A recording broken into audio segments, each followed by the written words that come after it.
ஸ்ரீ சிவசங்கரா தேவனே, ஸ்ரீ சிவசங்கரா தேவனே. Shankaram Sivashankaram. Question from Govindan sir. ஒரு அவதார புருஷன் எந்த வகையில் மகான்களிடமிருந்து வேறுபட்டவன் என்று முன்பு ஒருமுறை தங்களிடம் கேட்கப்பட்ட கேள்விக்கு அவதார புருஷன் என்பவன் அந்த பரம்பொருளின் ஒளிக்கற்றையை தன்னுடைய உடம்பாக பெற்றவன். அவதார புருஷன் கடவுளால் தேர்ந்தெடுக்கப்பட்டு கடவுளே வாழ்கிற ஒரு சரீரம் என்று தாங்கள் பதில் கூறியிருக்கிறீர்கள். தாங்களும் ஒரு அவதார புருஷன்தான், இறைவனே தங்களது சரீரத்தில் வாழ்கிறான் என்று சொல்லும்போது ஆதிசங்கரர் மாதிரி தாங்களும் ஒரு பிறவி ஞானிதானே. அப்படி இருக்கும்போது தங்களுக்கு மரண அனுபவம், ஞானம், இறைவனின் தரிசனங்கள், இறைவன் தன்னை தங்கள் வாழ்க்கையில் உணர வைத்த வெவ்வேறு விதமான அனுபவங்கள் இவற்றையெல்லாம் ஒரு அவதார புருஷனாக இருக்கும் தங்களுக்கு ஏன் அளிக்க வேண்டும்? அவதாரம் என்றால் இறங்கி வருதல். A divine energy descending from the skies to possess a human bodyன்னு அர்த்தம்.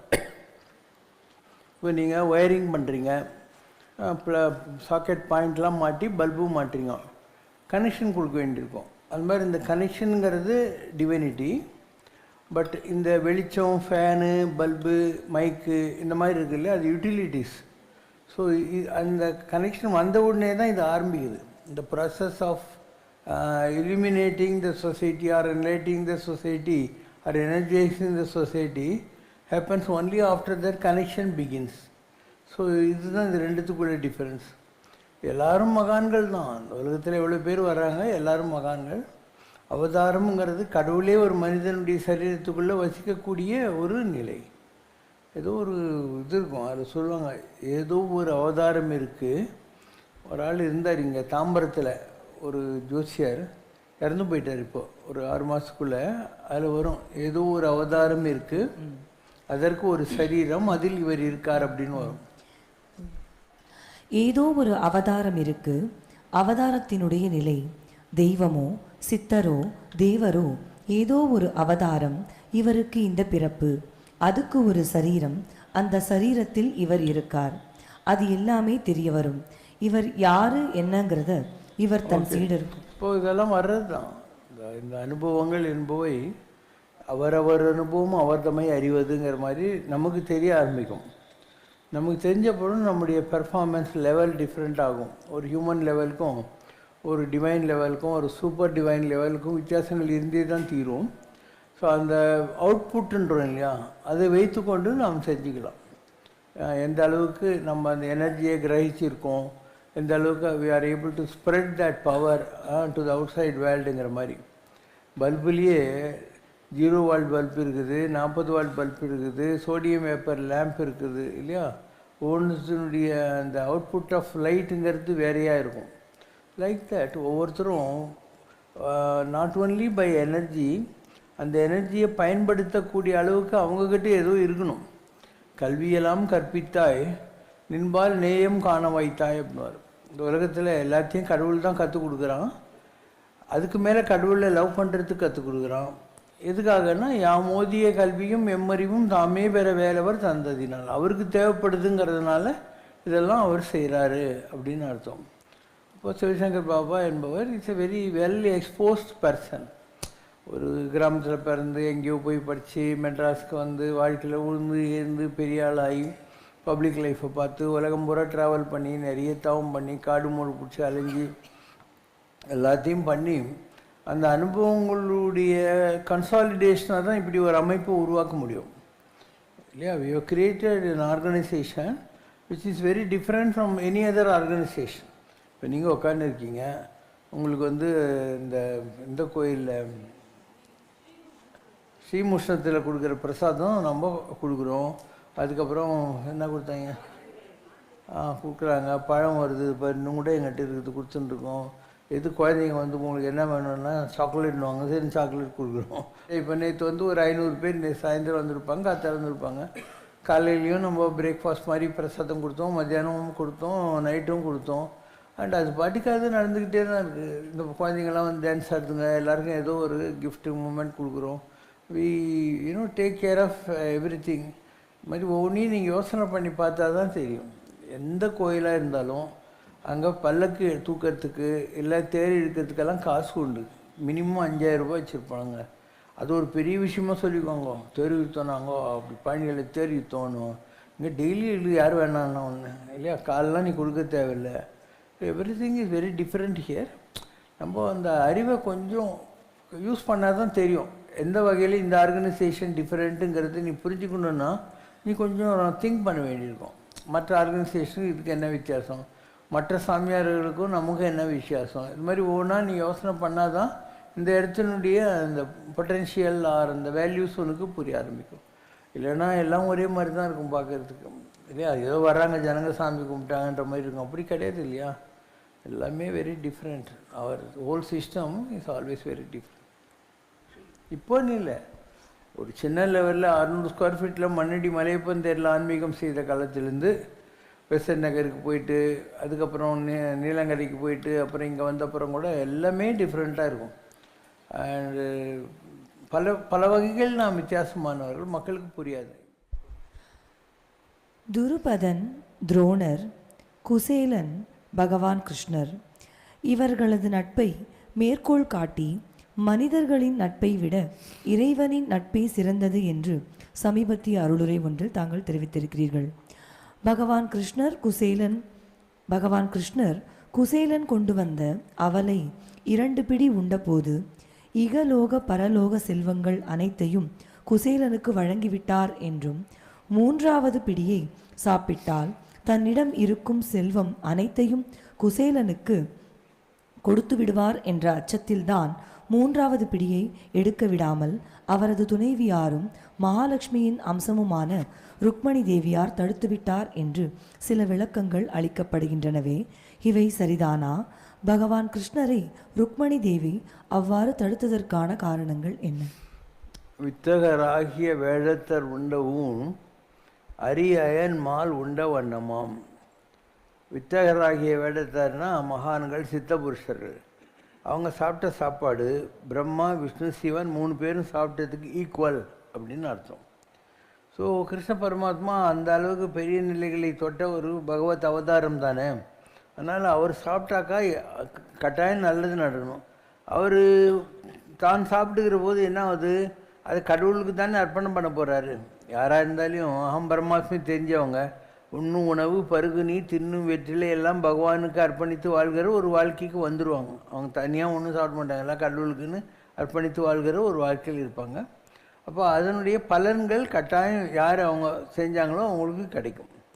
இப்போ ஒரு திருவடை மருதூர் கோயில் வாசலில் பத்ரகிரியார் உட்காந்துருந்தார். அவர் பக்கத்தில் ஒரு நாய் எப்போ பாரு இருக்கும். இவர் சாப்பிட்ட எச்சையெல்லாம் அந்த நாய்க்கு போட்டுனே இருந்தார்.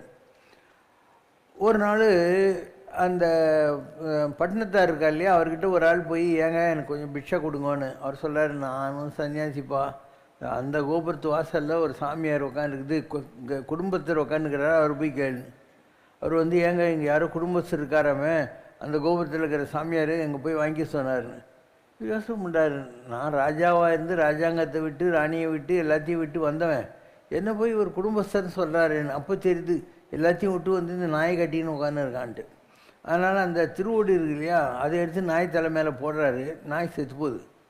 ஒரு 5 வருஷம் கழித்து இவர் இருக்கிற இடத்துக்கு தேர் வந்து நிற்கிது. அதுலேருந்து காசிராஜா இறங்குறான். சாமி, நான் காசிராஜா, ஒரு சின்ன வயசுலேருந்து எனக்கு ஒரு பெண் குழந்தை பிறந்து உங்களையே நினச்சிக்கிட்டு இருக்கு, அதனால நான் அதை கூட்டின்னு வந்திருக்கேன்னு தேர்லேருந்து ராஜகுமாரி இறங்குறான். இந்த ராஜகுமாரி வந்து நாதா என்னை தெரியவில்லையா அப்படின்றா. நீ யாருமா? நான் தான் அந்த நாய், நீங்கள் போட்ட எச்ச சாப்பாடை சாப்பிட்டு நான் காசியில் ராஜகுமாரியாக பிறந்து உங்களை தேடி வந்திருக்கிறேன் அப்படின்றா. ரொம்ப ஆச்சரியமாக இருக்குதுன்னு பட்டினத்தார் போய் கேட்குறாங்க. எனக்கு கூட ஆச்சரியமாக தான் இருக்குது. இதுக்கு அந்த மகாலிங்கேஸ்வரர் தான் பதில் சொல்லணும்னு எல்லாரும் கோயிலுக்குள்ளே போகிறாங்க. சிவலிங்க 2 அப்போலேருந்து காசி ராஜா, ராஜகுமாரி, பத்ரகிரியார் 3 பேரும் உள்ளே போனோடனே முடிக்குது. பட்டினத்தார் அழுகுறாரு, அவனுக்கு மோட்சம் கொடுத்தியே எனக்கு இல்லையா அப்படின்னு சொல்லிட்டு. அப்போ உள்ளேருந்து குரல், அசரீரின்னுவாங்க, சரீரம் இல்லாத குரல் கேட்குது. என்ன நம்பினவனை நம்பினா சீக்கிரம் மோட்சம் கிடைக்கணும், உலகம் தெரிஞ்சுக்கணும், அதனால் அவனுக்கு மோட்சம் நீ வந்து பேய் கரும்பி நிற்கிற போது எங்கிட்ட வான்னு. அப்போ அவர் அலைஞ்சு தெரிஞ்சு திருவொத்தியூரில் வந்தார். நீ திருவொத்தியூரில் அவருடைய பேய் கரும்பின்றதில் அவருடைய சமாதி இருக்குது, அது வேறு விஷயம். அப்போ ஒரு நாய்ங்கிறது ராஜகுமாரியாக கூட வர முடியுமா இல்லையா? நம்ம பத்திரிகையார் கதையிலேயே இருக்குதா இல்லையா? அதனால் திருவண்ணாமலையை பற்றி சொல்கிறாங்க, ஓயாமல் சிவபூஜை செய்து உண்பார் அவர்தம் சேடத்தை உண்ணும் ஒரு நாயாய் பிறந்திலேனே சோனாபுரி நாட்டினிலேன்னுவாங்க. எப்போ பார் சிவ பூஜை செஞ்சு வாழ்கிறவங்க திருவண்ணாமலையில் இருக்காங்க. சோனாபுரி அப்படின்னாக்கா தங்கத்தினாலான ஊர். ஒரு காலத்தில் அது தங்க மலை, அப்புறம் வெள்ளி மலை, அப்புறம் இப்போ மண்ணு மலை, கல் மலை. அதனால் சோனாபுரி நாட்டில் நான் ஒரு நாயாக பிறக்கலையே. ஏன்னா ஓயாமல் சிவ பூஜை செய்து இருக்கிறவங்க அந்த ஊரில் இருக்காங்க, அவங்களுடைய எச்ச சாப்பாடை நான் சாப்பிடணும் அப்படின்னு சொல்லுவாங்க. இது மாதிரி திருவண்ணாமலையில் அந்த அளவுக்கு உயர்ந்த நிலைக்கு அடைந்த பக்தர்கள் ஒரு காலத்தில் இருந்தாங்க.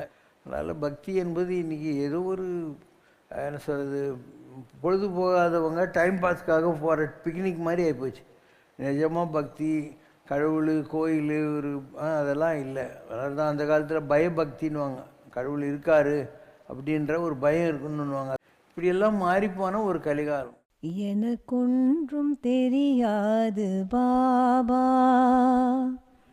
எனக்கொன்றும் தெரியாது பாபா, உன் எழிலன்றி நிரளன்றி இசை மீட்டும் விழியன்றி எனக்கொன்றும் தெரியாது பாபா. மனக்கண்ணில் விளையாடும் நாதா, நாங்கள் மகிழ்வோடு தினம் வாழ நல்வாழ்த்து நீதா. மனக்கண்ணில் விளையாடும் நாதா, நாங்கள் மகிழ்வோடு தினம் வாழ நல்வாழ்த்து நீதா. எனக்கொன்றும் தெரியாது பாபா. அழகான ஆலயத்துள் இடம் பிடிக்கவும், நீ நழுவாமல் படம் பிடிக்க அடம் பிடிக்கவும், ஆன்மீக தேரிழுக்க வடம் பிடிக்கவும், உன்னடி ஒற்றி உடன் வந்து தடம் பதிக்கவும் எனக்கொன்றும் தெரியாது பாபா. பொற்பதம் தனில் என்னை ஒப்படைத்தேன், இந்த குப்பையை உன்னருளால் செப்பனிட்டேன். கற்பக தருவாய் நீ என்னை மாற்று, என் கண்களில் ஆன்மீக விளக்கேற்று. எனக்கொன்றும் தெரியாது பாபா. ஆராய நீ என்ன பொய் வேடமாயில்லை, அன்றாடம் மாறுகின்ற விஞ்ஞானமா. ஆராய முனைவதெல்லாம் அஞ்ஞானமே, உன்னை அகத்துள் பிடித்து வைத்தல் மெய்ஞானமே. எனக்கொன்றும் தெரியாது பாபா. இமயத்தை எடை போட வேண்டும் என்றால் அதற்கு இணையான எடைக்கல்லை யார் செய்வது? இமைக்காமல் சமைந்திருக்க இயலாதவன் இந்த இணையற்ற பரம்பொருளை எடை பார்ப்பதோ? எனக்கொன்றும் தெரியாது பாபா. இமயமலை மேலமர்ந்த இமயாமலை நீ, இருக்கும் நிலை அவர்க்கும் அமையா நிலை. சமயங்கள் கடந்து நிற்கும் கருணாமலை, இந்த சங்கரம் கைமாறு கருதாமலை. எனக்கொன்றும் தெரியாது பாபா. బ్రహ్మమొక్కటే పరబ్రహ్మమొక్కటే, తందనానాహి తందనానా పురే, తందనానా బళా తందనానా బళా, తందనానా బళా తందనానా. బ్రహ్మమొక్కటే పర బ్రహ్మమొక్కటే పర బ్రహ్మమొక్కటే పర బ్రహ్మమొక్కటే, తందనానాహి తందనానా పురే, தந்தனானா பளா தந்தனானா பளா தந்தனானா பளா தந்தனானா కండువగు హీనాధికములిందు లేవు అందరికి శ్రీహరే అంతరాత్మా ఇందులో జంతు కులమింతానొకటే అందరికి శ్రీహరే అంతరాత్మా తందనానాహి తందనానాపురే తందనానా బళా తందనానా బళా తందనానా బళా తందనానా నిండార రాజు నిద్రించు నిద్రయునొకటే అండనే బంటు నిద్ర అదియునొకటే మెండైన బ్రాహ్మణుడు మెట్టు భూమి ఒకటే చండాలుడుండేటి సరి భూమి ఒకటే తందనానాహి తందనానాపురే తందనానా బళా తందనానా బళా తందనానా బళా తందనానా కడగి ఏనుగు మీద కాయు ఎండొకటే పునమి సునకము మీద పొలయు ఎండొకటే కడుపుణ్యులను పాపకర్ములను సరిగానా జడియు శ్రీ వెంకటేశ్వరు నామమొకటే కడుపుణ్యులను పాపకర్ములను సరిగానా జడియు శ్రీ వెంకటేశ్వరు నామమొకటే తందనానాహి తందనానాపురే తందనానా బళా తందనానా బళా తందనానా బళా తందనానా బ్రహ్మమొక్కటే పర బ్రహ్మమొక్కటే పర బ్రహ్మమొక్కటే పర బ్రహ్మమొక్కటే తందనానాహి తందనానాపురే తందనానా బళా తందనానా బళా తందనానా బళా తందనానా బళా తందనానా பூலோக வைகுந்தம் எங்கே எங்கே புவி போற்றுகின்ற மண்ணடியா அங்கே அங்கே பொன்னான கைலாசம் எங்கே எங்கே எங்கள் கண்ணான சிவசங்கர் எங்கோ அங்கே சங்கோசை முழங்குவதும் எங்கே எங்கே சிவசங்கரனின் கோயில் அங்கே அங்கே சந்தன வாடையதும் எங்கே எங்கே எங்கள் பிருந்தாவன தெய்வம் எங்கே அங்கே துளசி மணப்பதுவும் எங்கே எங்கே எங்கள் தூயவனாம் சிவசங்கர் எங்கோ அங்கே கானங்கள் கேட்பதுவும் எங்கே எங்கே எங்கள் கடவுள் மாமா சன்னதியாம் அங்கே அங்கே கர்மவினை அகலுவதும் எங்கே எங்கே பாபா கருணை பொழியும் கண்களிலே அங்கே அங்கே அபயம் என்றால் ஐஸ்வர்யம் கிடைப்பதும் எங்கே சரணம் என்றால் சம்ரக்ஷணம் எங்கோ அங்கே பூலோக வைகுந்தம் எங்கே எங்கே புவி போற்றுகின்ற மண்ணடியா ஓம் ஜெய் சிவசங்கரரே சுவாமி ஜகத் பரிபாலகரே ஆதி சங்கர அவதாரா அநாத ரக்ஷகரே ஓம் ஜெய் சிவசங்கரரே அன்னையும் தந்தையும் நீரென்றறிந்தும் அன்பில் நனைகின்றோம் சுவாமி அன்பில் நனைகின்றோம் ஆசானும் இறையாகிய தேவா நின்னடி பணிகின்றோம் ஓம் ஜெய் சிவசங்கரரே கைலையை பன்முறை வலம் வந்தாய் ஓ கருணாகர கீர்த்தி சுவாமி கருணாகர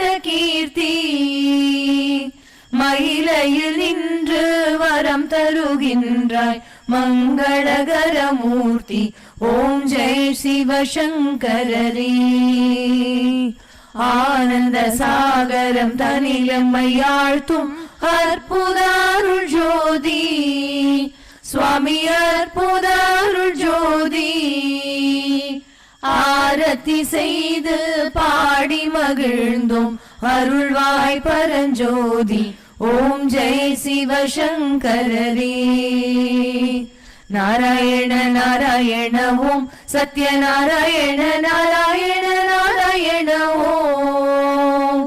நாராயண நாராயண ஓம் சத்யநாராயண நாராயண ஓம் சத்யநாராயண நாராயண ஓம்.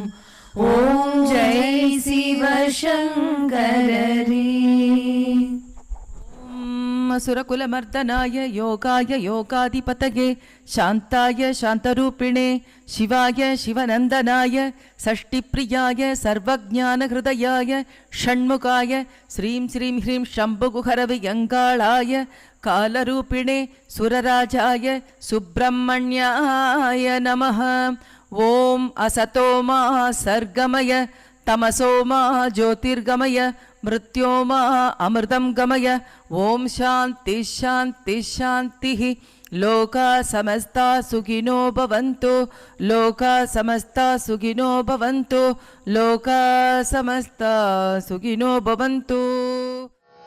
அம்மையோடு அப்பனென வந்தவர்க்கு மங்களம் ஆசானும் தெய்வமுமாயானவர்க்கு மங்களம் இத்தரை துயர்கள் எல்லாம் தீர்ப்பவர்க்கு மங்களம் ஈஸ்வராவதார சிவசங்கரர்க்கு மங்களம்.